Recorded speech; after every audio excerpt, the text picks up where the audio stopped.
And the moment they said, "Oh, by the way, you're not symmetric," Yeah. I said, "Whoa, whoa. Yeah. Wait, why have I never heard this before?" Yeah. You took it in person? No, on a DVD. Yeah, I at remember. home. Me too. And within 10 minutes of them saying or describing the typical left AIC patient has hip flexors on the left that will not quit, I was like, "That's me." Yeah, ding, ding, ding. Asymmetry? You're. Wait a minute. We're not symmetrical. Yeah. So tell us about the asymmetries. Well, at the most basic level, physically, the right diaphragm and the left diaphragm are not the same, and it's not even close. That's the thing. It's not when I went to Body Worlds and I actually saw, and I took that picture, and that picture got ripped off and spread around the world. Did I rip that off? Is that you? I use it all the time. The cross section of the diaphragm. That's my picture. That's your picture. Yes, I got that from Body World. I broke the law to take that picture. I will give you credit henceforth. Yeah, I'm going to show you too. It got taken by so many It's different like people. the straight down shot. Yeah, that's me. That's yours. That's mine. It's a great picture. I know. That's why I took it. That's why I am so law abiding. And I was like, I have to see this You are picture. law abiding. Just for the people at home, I'm going to try to do this good. This is the picture. Let's see how good I do, right? Yeah. So that picture's mine. Yeah. And when you see the difference in the size of the two diaphragms, you're like, how does no one talk about this? Undeniable. And only Posture Restoration did. So everything goes. All credit goes to Ron and the Institute. Like I didn't discover anything. Yeah. I might have discovered some things about rhythm, but still, its basis is still asymmetry. So that's, the orientation of the human brain and body to the right compared to the left is undeniable. And once you start doing a couple of the things.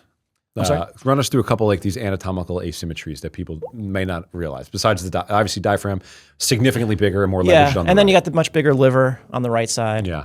I would say those, physically speaking, I would say those are probably the two biggest. Do you put much emphasis to the fact that the heart's on the left? Is that depressing the diaphragm at all? It is on the left. It is. Doesn't allow it to dome as easily, Okay. and so the diaphragms have to dome first, so that they can take an inhalation, descend, and then go back up again. Right. If it's all stuck down, it doesn't.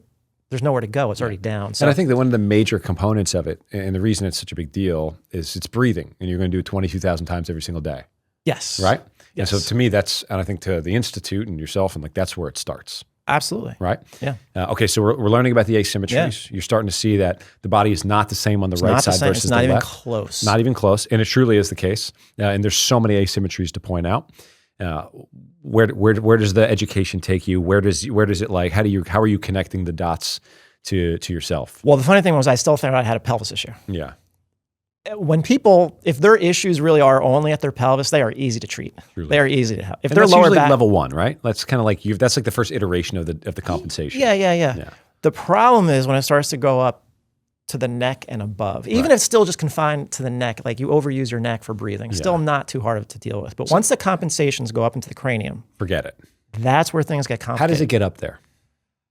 Well, the neck, it's going to keep coming back to the neck. Yeah. Once you're shifted over to one side, Yeah. the right side, and you're no longer getting onto your left side appropriately, Yeah. to your brain, you're still just on your right side.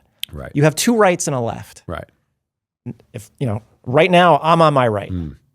Right now I'm on my left. But if I just sit here ostensibly straight, where am I? Right. I'm on my right to the brain because we're not symmetrical. Right. So to my brain, centered is still the right. Right. So the only way you can truly be on your left is if you're completely off your right. Yeah.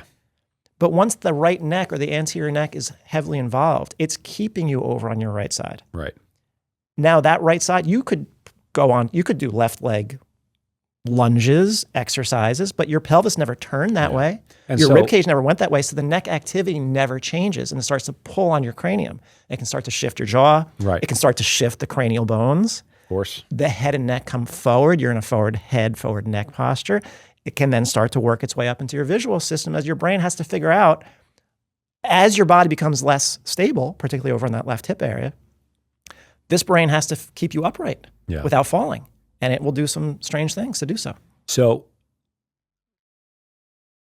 what happens? There's these asymmetries of the body, right? So which are natural, naturally, not a problem. We've all got them, right? Not a and the problem. one question maybe you get all the time is, well, I always get, does it matter if you are righty or lefty? Do you get that question a lot? Yeah. Okay. It's like the common question. Yeah. No, your organs are the same no matter It's what. not I guess gonna there is this condition of in situ inversus where you can be on opposite. And it doesn't matter. Really? It does not. No, because that's another. it doesn't change the testing because Dan Hooglam did a presentation on that. Holy smokes. He's doing a follow-up this year. Okay, that's It doesn't matter. You will still test as a normal normal right dominant pattern human. Yeah. So because of all of the asymmetries that exist in the body and the way that it's all set up, it naturally predisposes everybody to be more dominant on the right side. Because you are breathing 22,000 times every day, each one of those 22,000 times produces a small rotation to the right-hand side because of all of this dominance. Yeah. So over time, you get into what they call the left AIC pattern. But for the people at home, you can think of that as just kind of shifted over onto your right. The best classical image of this is the statue of David in Florence, which I visited. I took a picture of it so that I'm no longer ripping off the person I was ripping off. So I now use that one. Literally in the I have that picture as well. In I was the museum. In Florence. Maybe it was your picture too. oh boy. So now we know. So you're shifted over to the right-hand side. And so what Neal's talking about is like, okay, so like if I'm sitting over here on my right sit bone, I've shifted or lateralized over to the right. You might not even know it. That's the thing. Right. Because your brain adjusts to that's just the default position. The brain's a prediction machine. So it's always kind of predicting what the body's going to need in the next moment. So what he's suggesting is if I crank my body over to the left-hand side, you may not actually get there. You're kind of faking your way over there. Yeah. And that is because of the sheer volume of repetitions that have occurred to lateralize you over onto the right side. Right. So despite it kind of looking as if you're getting over to the left side, technically you're not getting over to the left-hand side. And this is where all of the compensations start to set in because, as I tell my clients, you're not just going to hop on your right foot across, around New York City. You're going to get over there, but now you're going to get over there illegally. Now, in order for you to continue living in this world, now you're layering on all of these compensations and they manifest themselves throughout the chain. Yes. And then as they work their way up, as they tend to do, it starts with the pelvis rotating over to the right. The rib cage has to move over to the left to compensate for that right rotation.